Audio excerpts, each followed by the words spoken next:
What is up, everybody, and welcome to another live stream. We are back from Vermont in the 24-hour freaking race, going up and down the same mountain for 24 hours. This live stream might be a little bit wonky. My brain is still a little bit fried. I got done with that race at 12 yesterday. Tried to sleep as much as possible. Tiny little hotel room with 2 babies and a wife and a dog. There's not much rest that could actually happen.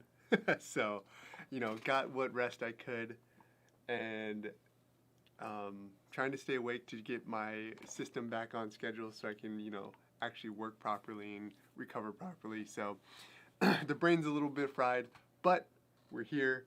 I knew if I did get back home in time, I wanted to try to keep these Monday live streams up and going just so we can get everything rolling and try to get in a good pattern before, people actually start coming in. So then we have a good format going. No frills this time. I don't have anything really set up, so kind of just gonna free form talk about what happened on the race. I'm gonna make a full video of the race and everything that actually happened. I tried to do a lot of recording on the race, but it really didn't happen. I'm not gonna lie. It started raining for, once the sun went down and we were in the nighttime iterations, it started raining and I couldn't pull out the GoPro and the freaking Insta360 1X. So didn't get much footage of the actual race. Got some good pictures, got some good things, so I'm going to try to put everything together. Maybe I'll do a kind of a tips or something that I learned from doing my first 24-hour race. It's a lot different than the 100-miler, it's a lot different than the 50-miler. It's more about pacing and consistency. But we got it done. And let's just talk about kind of leading up to the race before we actually talk about the race. See if any more people start trickling in. If not, we'll just kind of talk about it or try to get my thoughts out the best as possible so that I can start formulating what I want to actually do for a legit video about this race. Starting off, just kind of going back to what we were talking about when I was packing up for the 24-hour race, just kind of leading into this race. I wanted to try to keep my legs going and fresh. So once again, we only got about 16 to 18 miles throughout the week. So it's really about keeping your body going, keeping your body awake, keeping your legs awake and everything like that. So on Monday, I did the 4 miles. I was supposed to do the 6 miles, as I was saying in the last live stream. So did a 6 and a 4 and then a 2. I don't want to go too deep into that just because on the last stream we kind of went into it.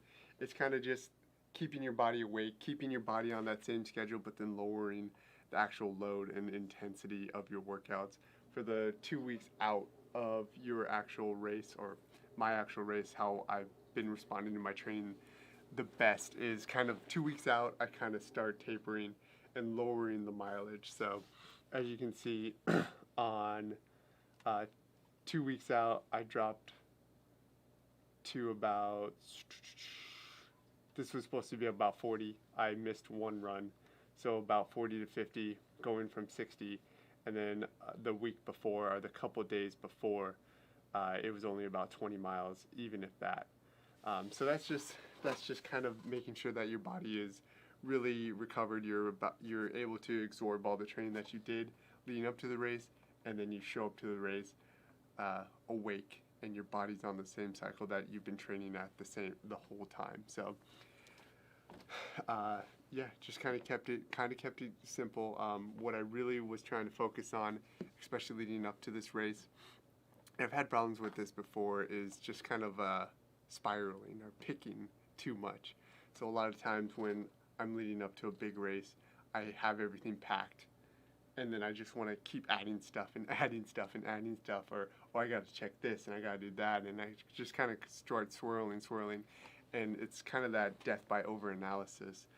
So this time I really tried to kind of calm down and just kind of go into this race a lot more relaxed and a lot more chill. So I got all my packing done 3 days before, 2 days before, so I didn't have to worry about that the day before we actually had to leave. And I started playing some some more video games. There's a new MMO. I'm in the closed beta. It's new. It's called New Worlds from Amazon. It's pretty awesome. Just kind of chilling out, playing that. MMOs are one of those things that I have to be careful with because I do definitely get sucked into those games. I used to play when WoW first came out when I was like 15 or 16. I pretty much lost a year and a half of my life to WoW. I had a level 60 hunter when level 60 was the actual cap. So I I lost a lot of my, or at least a year and a half to MMOs. But nonetheless, starting to play that with a buddy of mine, and it's really helping just kind of like, brain dump and relax before these races. But on Friday, I had to work a full day, so I worked that full day, got everything ready, and then we headed up to Vermont. Vermont was about 2.5 hours. Packed up all the babies, packed up all the gear and the dog and everything like that, and did a pretty simple drive up to Vermont. The hotel we were staying at was a lot smaller than we expected. Usually, I can rough it. I can sleep. I like to sleep in the van or sleep on the floor. I don't really care. I've done it before. I have no problem sleeping in a car or in a tent. But when you have a 2-year-old and a 1-year-old and a wife, you kind of have to get them a hotel and get them the niceties or the essentials. Yeah, I mean, I want to give them the essentials. I'm sure my wife would have liked to rough it with me, but I'm not going to put her through all that crap. So we got a hotel. It was a little bit smaller than we wanted, but we made it work. I had to put up a big sheet in the packing place so our baby couldn't look out and cry when she was trying to sleep. So got to the hotel, broke everything down, did another layout just to make sure I had everything that I needed for the race. If that's one thing I could recommend, it's that preparation. Not over analyzing or over preparation, just making sure that you have everything. If you have to do one before you get to the house or before you leave, and then once you actually get to your hotel or to the race, I strongly recommend it, because there's if you forget your freaking headlamp, you forget your water source, you forget these essential things, that's going to be shitty. You could probably make it work, but if you were training with gear, you want to try to have all that gear that you were actually training with. So that's something that I brought over from the military, just that, layouts, over checking, making sure that you have everything in your packing, in your bags, on your kit and everything that you have. So definitely do your preparation on that. Mr. Fitzgerald popped in. Good job on the 24-hour. Have you done a video on training nutrition? Basically, what do you eat all the time? Because I'm becoming obsessed with learning on how to reduce inflammation. Dude, Tyler Fitzgerald, man. My diet is my everyday diet is it's all right. I try to eat healthy, the meat, the protein, but I haven't really focused on the day-to-day diet, besides trying to avoid the things that we know we shouldn't eat, fast food and candy and all that shit. But if I'm gonna say that I'm a healthy eater, that's probably not gonna be true. I like beer. I do like candy. Recreational marijuana is legal here, so the munchies do get me sometimes. And if you're of legal age, it happens sometimes. So I try to eat clean, especially leading up to the races, but definitely try to eat healthy as much as possible. With inflammation, and that's definitely one thing that I have struggled with just because of my knees. From the military, doing jumping and probably just me just generally trashing my own knees. I get a lot of swelling if I do a lot of constant pounding, especially on pavement. So inflammation reduction is a big thing that I always worry about.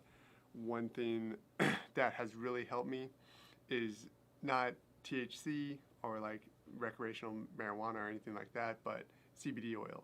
I'm pretty sure it's federally legal now, and CBD oil has helped me tremendously. I don't want to be a hippie or, you know, be an advocate or anything crazy like that. Just for me personally, I have really freaking bad shoulders, where to the point where I can't even do military press, or else they'll be sore for about 2 weeks.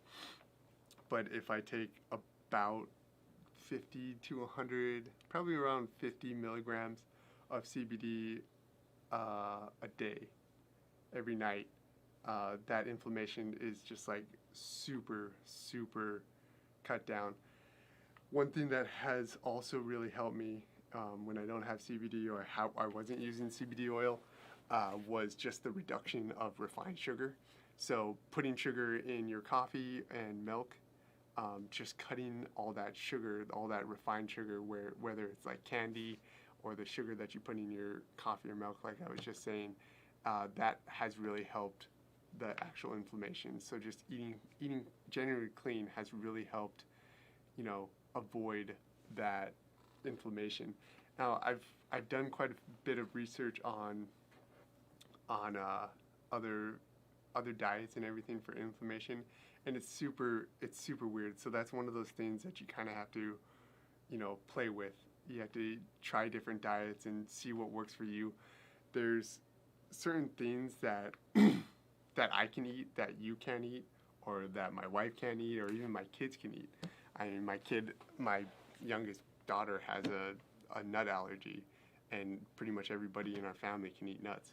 I'm Filipino, and I've been eating white rice since the day I was born, and everybody that I know or grew up with always eats pounds and pounds of white rice. Filipinos eat probably like white rice at least 2 to 3 times a day, and for most people, if you eat that much rice, they balloon up because it's so much carbs. It's just, for some reason, Filipinos, or at least me, I can digest that pretty well. But if I eat that much bread, if I eat bread like 3 times or 4 times a day, you know, I'm going to start gaining a lot of weight. So it's definitely based on your genetics. It's based on what you're used to eating. And you really have to just kind of try out diets, you know. I tried to do vegetarian for like a week and 2 weeks, and you know, it's always different. So I think just eating a nice balanced meal and then enjoying, you know, those occasional treats is definitely the best. Don't restrict anything just because it becomes a headache, but, you know, generally eat clean and then enjoy your treats. Enjoy some beer too, you know. You gotta have fun in life. If we're running all these miles and you can't enjoy a beer, you're doing it wrong. But nonetheless, you know, so going back to the actual race, when I woke up in the morning, we had a lot of time. The babies wake us up around 7 a.m., so we had a lot of time to prep. The race didn't start until 12, so I got a chance to, you know, double check or triple check everything once again, and we headed over to the actual race, which was at a farm, and then at the farm was at the base of the mountain. So you pull in, and then they had a couple tents set up for you, and I just drug all my all my coolers over to the tent. If you guys watched the last stream, I had 2 coolers that I had set up, and one was for like the food and the liquids. That was the big one, and then I had another blue one that was just going to be for heat mitigation, which was ice and water. But the temperature wasn't too bad. I was expecting it to be around in like the 90s or 90 or 90s. So I was expecting to like pretty much melt on this mountain. So it wasn't too bad. So instead of carrying that whole, or instead of putting that whole thing as the heat mitigation thing, or the heat mitigation cooler, I just put my towels inside of my food one at the very bottom. So as the ice started to melt, the towels that I had at the bottom got saturated with the water and the ice. So every time I got a little bit too hot, because it was still like 75, and I think it peaked around 85 that day, I could just pull out that towel, oil my face, put it on the back of my neck, and then try to cool down a little bit. And that helped quite a bit. So that was a really nice, refreshing thing after each iteration when it was really hot during the day, to be able to pull out that ice cold freaking towel and just wipe down my face and lay it on my head and cool down just a little bit before hitting another iteration. So we checked in, we got everything set up. My wife and my babies were there with me as we checked in, and then and then the race started.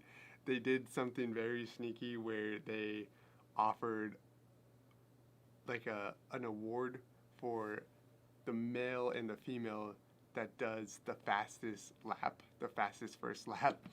And so like a bunch of people took off when they said start, and there was this lady. Her name was Abby, and she's like this little lady, and she's awesome. She's like probably one of the nicest people I've ever met on one of these races. But she like burned up the hill on the first iteration. She burned up the hill, and she came sprinting down, and she was at the table like almost dry heaving and like almost throwing up. It was probably one of the best things I saw, just how much she pushed it. Another guy that ended up calling it because I think he was just kind of doing it as a training event. He burned up too, and he went even faster. I don't even know. I think he did the whole 1.6, 1.7 up and down in like 13 minutes or something. It was crazy. But those two like flew up, and then everybody kind of settled into the pace. I found my pacing really, really quickly for this race. That 6.5 hour long training run that I did. So this 6.5 hour training run that I did right here, that really helped solidify that pace that I was going to work at. If I didn't do that, I think I would have probably pushed it a little bit too hard going up, and then definitely running down, I would have probably suffered quite a bit. But thank God I actually did this, because I got my pace down right away. We started going, and basically, you know, I filmed a little bit, but it was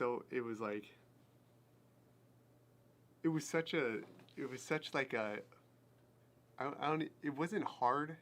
I wouldn't say it was hard, but it was a lot of effort to maintain your pace, and then maintain your calories, maintain everything. And it's such a different event than that I'm used to running. It's not like, okay, run 10 miles, get to an aid station, refuel, get to another aid station, refuel. It's more like doing intervals for 24 hours. So I really had to focus on my pacing, really had to focus on my fueling and everything like that. So I didn't want to be distracted by the camera or anything like that, unfortunately. So hopefully I can make something work while I'm trying to film this actual race recap video later on.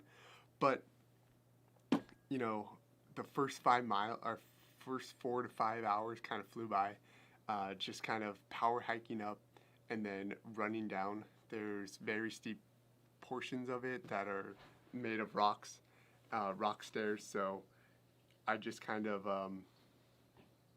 power hiked up and then ran down what I could, and then where I had to slow down, just slowed down and made sure that I didn't fall or twist my ankle or anything like that. But the first 4 hours went really well. I was kind of taking in maybe about 250 calories of tailwind every interval, and then every 30 minutes I was taking the cleft blocks. So I was getting about 300 to 350 calories an hour, and then I would take in half a bottle to a full bottle of clean water also. It wasn't until nighttime where things got kind of wonky. So the sun went down, and then it started raining, and that mountain just pretty much turned into a river. It was raining. It started raining like kind of softly, and then maybe around like 1 a.m. to 2 a.m. it started really coming down. It was it was kind of crazy. It was really refreshing, to be honest. Like, after sweating for probably freaking 12 hours and getting all muddy and everything like that, and then the rain coming down, it was really refreshing. It kind of rejuvenated and like cleaned me off. And it wasn't that cold just because you know, you were working so hard. There was so much. You're not really like, you're not using your regular running muscles. You're morely using your like strength and your hiking muscles. So my body heated up pretty quickly, and I was able to stay warm pretty much the whole time during the night when I was running. The only times I really got cold was when I would stop at the base of the mountain and refuel and grab more water, grab more food. I ate a couple peanut butter and jellies and a couple honey stingers, but I probably should have supplemented a little bit more during that time. I really slowed down when it started getting dark and wet out, just because I did not want to get hurt on this race. This wasn't my key race. The 100-miler in September, October is my key race, so I didn't want to like fall down the mountain, twist my ankle, or anything like that. So I kept it pretty slow when it was dark out. There was guys still like bombing down the hills when it was wet out.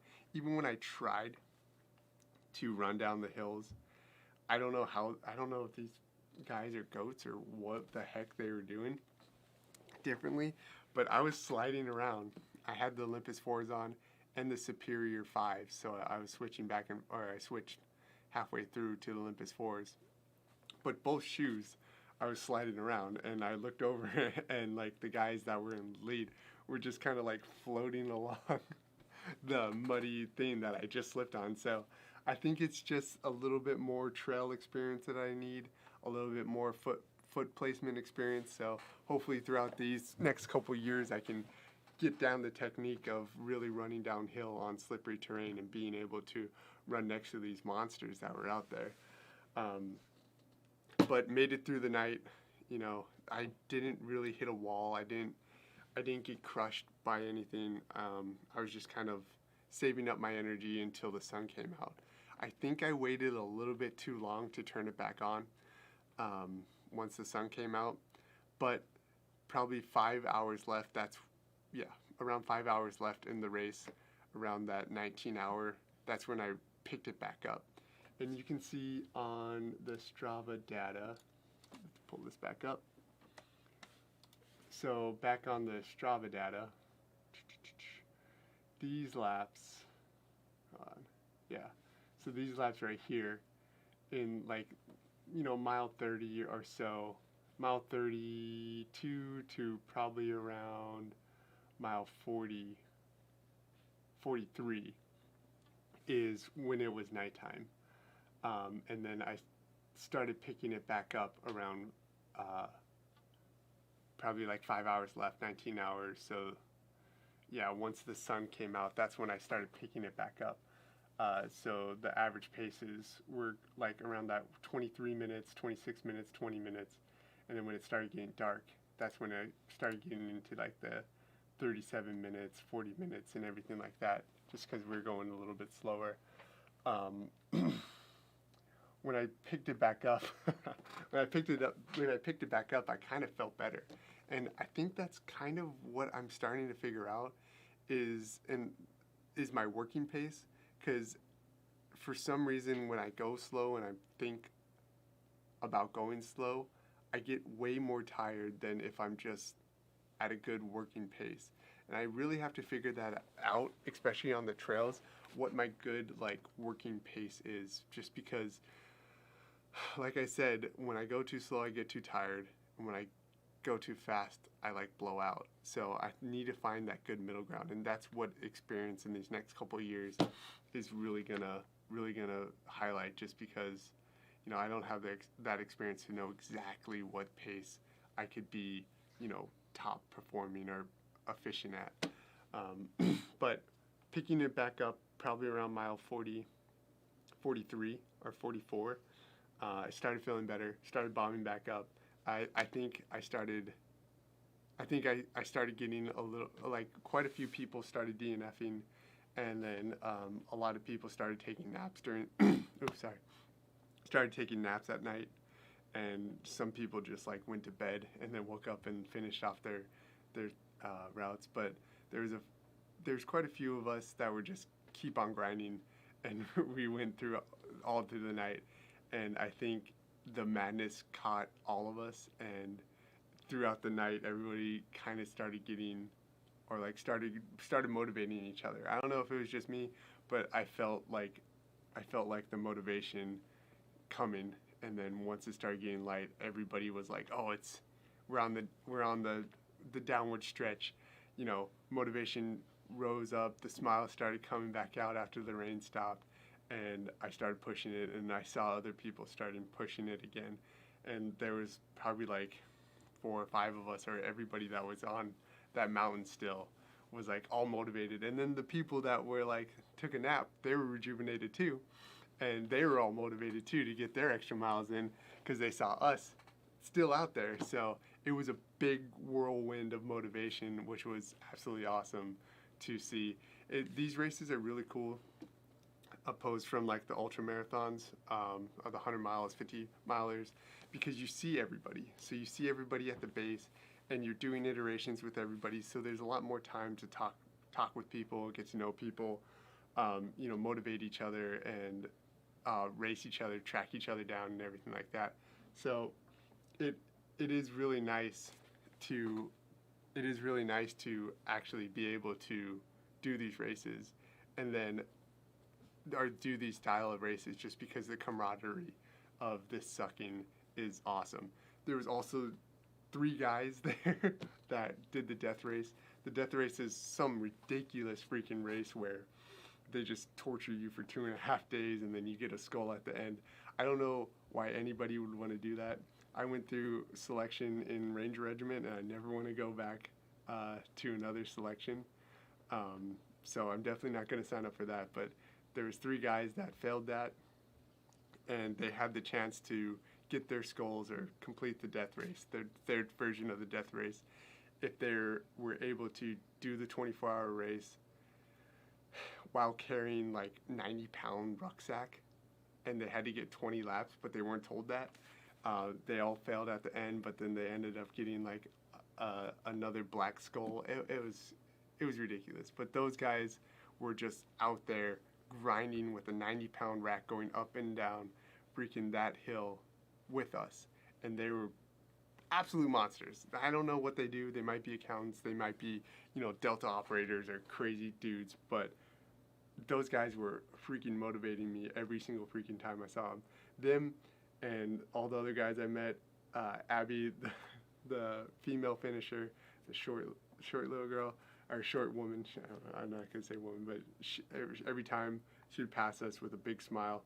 You know, people like that are just like super motivating, and it makes those runs like so much funner and so much motivating, or so much more motivating. That's one thing that you kind of miss out on the 100 milers. I know when I was running that Grindstone 100, there was stretches of like, you know, 4 hours, 2 to 4 hours where I wouldn't see anybody except for the people at the aid station. So you get really stretched out, especially when you're doing them solo and you don't have a pacer. You're really stretched out and you have a lot of time alone, which is nice, but it's also a lot easier to get motivated when there's a lot of people and people smiling at you and having a good time and hooping and hollering. But made it through the night. I grinded for that 5 hours. Just like going a little bit faster, or as fast as I could. And then on the very freaking last freaking lap that I was going to do, I don't know if it was the Red Bull that I chugged or if it was because I was holding a dump.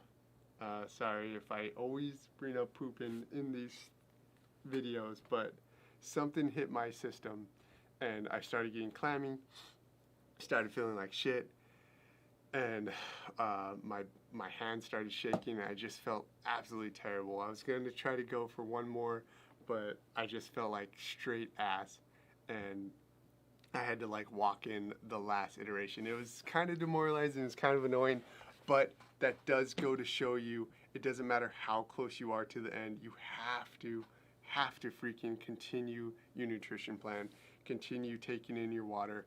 I think it's because I kind of stopped drinking so much water, so much clean water, and then I put in that Red Bull, and it was just Red Bull sitting in my stomach, and it, you know, it fucked up my system for that last iteration. But got it done. Freaking, I came in 3rd place overall, which is fucking awesome. There were some monsters out there just absolutely crushing it. The 2nd place got 31 intervals. A dude named Mike, he's awesome. And then another guy, Kevin, he did 35 intervals. So I was right there, neck and neck with him. That Kevin guy was fucking being a monster. He was super consistent all day, all night, and even into the morning. Just super consistent. I don't even think his pace really even changed the entire time. So that was super awesome to see that guy just like continually crushing it. Came in 3rd, got our little medals. So got these little placards. They got 30 little pegs for each interval that we completed. So got all that, and the race was over, man. That's it. Got 30 laps in. It was a total of about 54 miles going up and down that mountain with 27,000 feet of elevation gain. I mean, the Grindstone 100 has 23,000 feet of elevation gain in 100 miles. So this is 50 miles with more elevation gain. So it was an absolute crusher. You know, today I feel pretty good. My legs are super sore. We stopped and got some food, and I picked it up, leg locked up, and I almost fell on the ground. My wife sat there in the car and laughed at me, which was hilarious, but feeling good. Got a couple blisters on the feet, but the ankle's a little bit sore, a little bit of chafing, a little bit of booty chafing, but, you know, in all honesty, I feel a lot better than I did during the Grindstone 100. I can feel the training really picking up and kind of working, you know. I'm the more consistent training, the elevation gain training, the weightlifting that I've been doing, it's really making my body a lot more rock solid for these longer events. And I really felt it during the race and then after. You know, I don't think there was any point of that 24 hours where I bonked out or it was a little bit too much. Even in the 50 miler, the last 50 miler, there was a point where I bonked, but not during this one. So it's all starting to come together. So hopefully all this stimulus is going to build up. I got a couple more months of training for that 100 miler, so hopefully we can do something freaking awesome on that 100 miler. But that's basically it, man. I mean, how long have we been down? Yeah, I mean, I don't want to keep rambling. My brain, once again, is kind of mush. I'm still recovering. It was an awesome race. If you guys ever want to check out races like that, it was Peak Races. It's like the baby or like the birth child of the Spartan races. So the guy created the death race. The guy that created the death race and these Peak Races actually created the Spartan races. So his Spartan race series is like the general public, like, oh, this is fun. So then he can bring people over to the death race. So he can find those psychopaths and bring them over to the death race. So if you guys ever want to check it out, check out peakraces.com. Check out Spartan Races if you guys want to do some obstacle courses. Check out, the Mount Sparta 24-hour. That would be cool to see some more people do races like this, because races like these are honestly more about intestinal fortitude and consistency. There is a lot of people out there that were just kind of racing themselves, and those are always the best races to have because they're pushing themselves to the best of their ability. They're out there grinding just as hard as the pros, just as hard as the sponsored athletes, just as hard as you, just as hard as me. And they might just be office workers like I am. They might just be there was a 16-year-old kid out there that got a couple less than me, and he was absolutely crushing it. So definitely check out these races. If you're scared, just sign up for it. Push yourself. I can go out there, see what you can do, and if you have to go and take a nap, wake up, and keep on going. Just try to push yourself, put yourself in an uncomfortable situation, and keep going. Hopefully this wasn't too rambly. I kind of went off on a tangent. If you guys have any questions, drop a comment, drop a like, follow. We still got the 100-miler. I'm trying to finagle another race in between now and the 100-miler. It might be a little bit too much. It might be another 100-miler, but I might have to choose if I'm going to do this other 100-miler or this one, or try to do them back to back. Let me know what you guys think. If anybody watches this to the end, let me know what you want to see. Maybe 100K, maybe an obstacle course like a regular Spartan race, or another 100-miler. I'm not 100% sure what I'm actually going to do. But look out for the actual legit video on the Mount Sparta race. I'm going to do a couple tips and tricks videos based off of this also.